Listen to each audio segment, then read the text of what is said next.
Bonjour à tous, bienvenue sur mon channel. Aujourd'hui, pour faire suite aux dernières semaines, je vais y aller avec une autre liste qui seront les 5 choses que je fais lorsque j'arrive dans une nouvelle destination pour me sentir comme à la maison. Alors 5 petites affaires que tu peux faire bien facile en arrivant qui vont rendre ta vie tellement plus facile. La charge mentale d'arriver dans un nouvel endroit, d'avoir des repères, on est fatigué, on pue.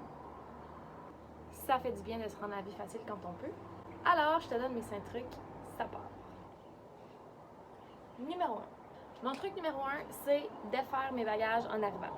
Là, je le sais, il y a comme 2 genres de personnes dans la vie, OK? Il y a les gens qui défont leurs affaires en arrivant puis qui vont aller se coucher juste une fois que tout est net. Puis il y a les gens, genre, qui laissent leur valise dans le coin pendant 2 mois puis qu'ils vont juste jamais la défaire.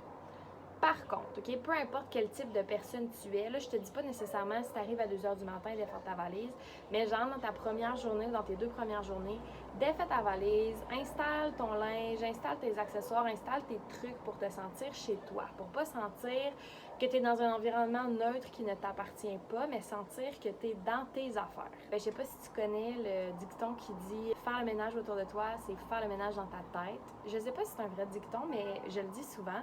Ben c'est vrai. Fait que de défaire un petit peu l'encombrement autour de toi, tu vas te sentir tellement mieux. Donc, si t'es le genre de personne qui laisse traîner sa chiasse, c'était vraiment pas nécessaire. Si t'es le genre de personne qui laisse traîner ses choses dans le coin pendant vraiment longtemps, ben essaye de te discipliner là-dessus. Tu vas voir, ça va t'aider. Numéro 2. Par rapport au déj et à l'eau. OK, dépendamment où est-ce que tu vas dans le monde, ça se peut que tu puisses boire l'eau du robinet, ça se peut que tu ne puisses pas boire l'eau du robinet. D'ailleurs, je te conseille de t'informer auprès de la personne qui va te louer ton appartement, auprès de personnes locales ou encore sur les internets.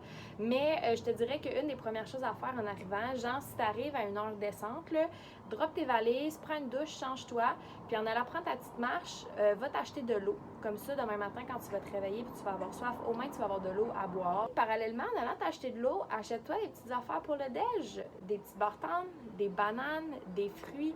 Tu sais, achète-toi quelque chose. Comme ça, en te levant là, demain matin, t'as de quoi manger, t'as de quoi à boire, quelque chose de santé, quelque chose qui va te faire sentir bien.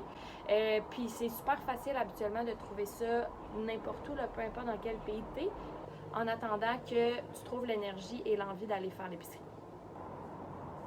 3. Vérifier la qualité de l'Internet avant de faire une rencontre avec des clients ou d'enregistrer un podcast, par exemple. Je dis pas ça parce que ça m'est déjà arrivé, là. Ce que je te conseille, appelle ta mère, ta meilleure amie, ta soeur, ton voisin, peu importe. Appelle quelqu'un en vidéo pour tester l'Internet, pour voir est-ce que tu as une bonne qualité ou non. Et ça, ben, ça va te permettre de déterminer est-ce que tu peux te permettre de faire des rencontres clients dans ton appartement ou est-ce que tu vas te diriger vers un café Internet, par exemple, pour faire tes premières rencontres. Parce qu'il y a peu de choses dans la vie aussi désagréables que de penser que tu as un bon Internet parce que Netflix fonctionne bien. Et là, de te connecter avec un client puis de te rendre compte que tu n'es pas du tout capable de faire la rencontre et que tu dois le recéduler. C'est pas super professionnel et c'est pas super agréable pour les deux parties. Il y a une vanne qui passe. 4. Là, j'ai comme les 2 pieds dans les fourmis, là, c'est vraiment désagréable. 4, c'est, trouve-toi des coffee shops, fait que je sais pas si tu veux aller prendre une petite marche ou si tu veux prendre le temps de regarder sur TripAdvisor, ça tu peux le faire à l'aéroport, tu peux le faire avant d'arriver sur place, tu peux le faire une fois que tu es arrivé sur place, mais essaye de te faire une liste de plusieurs coffee shops que tu trouves qui ont l'air intéressants. Dans les premières journées, tu vas pouvoir aller en essayer plusieurs, trouver l'endroit que tu trouves la plus agréable pour travailler.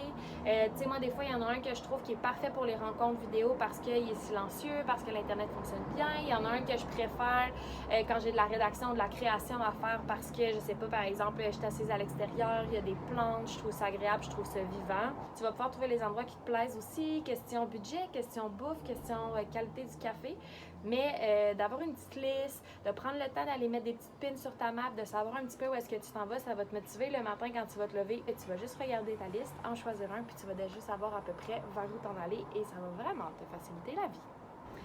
Et le 5e, et non le moindre, money, aller au guichet.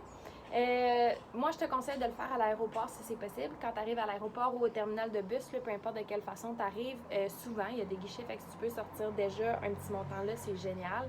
Sinon, en arrivant à ton appartement ou le lendemain matin, te diriger en premier lieu vers un guichet pour t'assurer d'avoir des sous parce qu'il n'y a rien de pire que d'embarquer dans un taxi ou d'arriver dans un restaurant, de commander quelque chose et de te faire dire que c'est cash only et de ne pas être capable de le payer.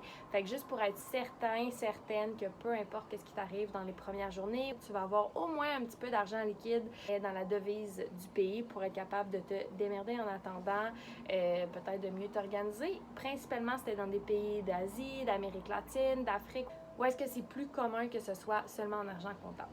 Mais, quoi qu'il en soit, c'est toujours pratique d'avoir de l'argent. Et moi, je te conseille de ne pas attendre d'être dans une situation où est-ce que tu en as besoin là, pour aller en chercher. Ça va vraiment te laisser dans une belle tranquillité d'esprit. Alors voilà, c'est mes 5 petits trucs. C'est rien qui prend beaucoup de temps, c'est rien qui est très compliqué. Mais tu vas voir que ça va vraiment te faciliter l'arrivée dans un nouvel endroit si tu prends l'habitude de faire ça dans les premiers 48 heures. You know the drill. Like, subscribe, laisse-moi savoir ce que tu en penses en commentaire. Je te laisse le lien aussi dans les commentaires si tu veux t'inscrire à mon infolettre où est-ce que je partage d'autres informations du genre et où est-ce que je donne des exclusivités sur mes nouveaux projets qui s'en viennent. Et je te souhaite bonne fin de journée. Yeah.